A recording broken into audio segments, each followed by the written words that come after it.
peins depuis 60 ans. J'ai dû peindre à peu près 2000 tableaux, j'en fais à peu près 30 ou 40 par an. J'ai toujours exposé régulièrement depuis à peu près 60 ans. J'expose 2 ou 3 fois par an dans différentes galeries, soit à Paris, soit en Allemagne, soit en Italie, soit en Grèce.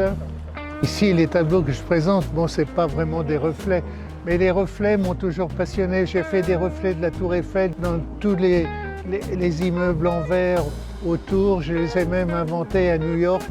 J'ai fait des reflets de la Tour Eiffel dans les immeubles en verre de New York.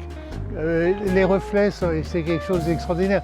Et même la Tour Eiffel se reflète dans un bassin qui est sur le côté de la Tour Eiffel. Personne ne se souvient qu'il y a un lac à côté sur le Champ de Mars. Et on peut voir la Tour Eiffel se refléter dedans. Et j'ai fait énormément de tableaux de reflets de la Tour Eiffel dans ce lac. Et donc, bon, les reflets à Venise, ça a toujours été une de mes passions, les reflets d'un monument dans un autre. Et j'ai fait beaucoup de sujets différents, avec une technique qui est toujours la même, avec une toile qui est sablée, c'est-à-dire qu'il y a un léger relief dans la toile. Je peins comme si c'était des fresques, donc un peu de technique à l'ancienne. Au départ, je faisais une matière beaucoup plus épaisse, qui était presque comme des sculptures. Et déjà dès l'origine, j'ai fait des tableaux un peu japonisants avec des jardins zen, avec des traces de râteaux autour de rochers. Et puis, bon, j'ai peint toute une série de tableaux très différents. J'ai fait 70 tableaux sur la Tour Eiffel en mémoire du grand-père de mon grand-père. J'ai fait des tableaux à Venise où j'ai mon atelier principal. Des variations instantanées des reflets, c'est-à-dire dans une même seconde, un reflet, un carré devient un rectangle, devient un losange. Et c'est amusant de mettre 3 tableaux à quelques millièmes de seconde de différence du même reflet instantané. Et mes derniers tableaux sont plutôt japonisants, émerveillés par les jardins japonais, par les bassins japonais, par les nymphéas japonais, dans les temples surtout de Kyoto. Beaucoup d'odalisques aussi, certaines classiques et certaines japonisantes aussi.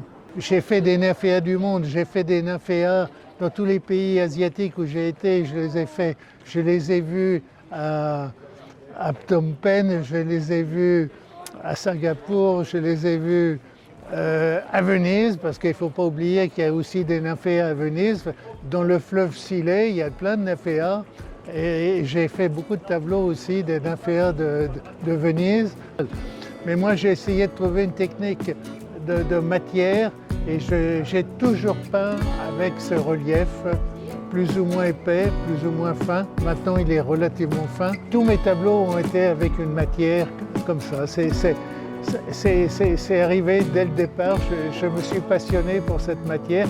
Alors, j'ai toujours dit que c'était une matière secrète qui m'était propre, mais en réalité, c'est du sable encollé avec une colle vinylique, mais que je passe sur la toile brute de là. Je suis un amoureux de la Méditerranée et j'ai vécu dans beaucoup d'endroits différents. Maintenant, nous sommes à Cythère depuis 26 ans. Et Cythère, qui est une île assez peu connue, mais qui est la dernière île ionienne, mais qui n'est pas du tout à l'opposé de Corfou, qui est vers le Péloponnèse et vers la Crète. Et c'est une île qui est sans doute la dernière Eldorado méditerranéen préservé, où on peut faire le tour en bateau, où on ne voit aucune maison de la mer. C'est une île sauvage. Et donc j'aime la sauvagerie de la Méditerranée. J'ai toujours recherché les endroits les plus calmes et je l'ai trouvé à Cythère. Et c'est l'embarquement pour Cythère qui est un grand tableau de bateau et qui m'a un peu poussé à y aller. Pourquoi Venise? Je suis un amoureux inconditionnel de Venise. J'ai toujours été à Venise depuis plus de 60 ans, où on passe tout l'hiver, qui est une ville intemporelle magnifique.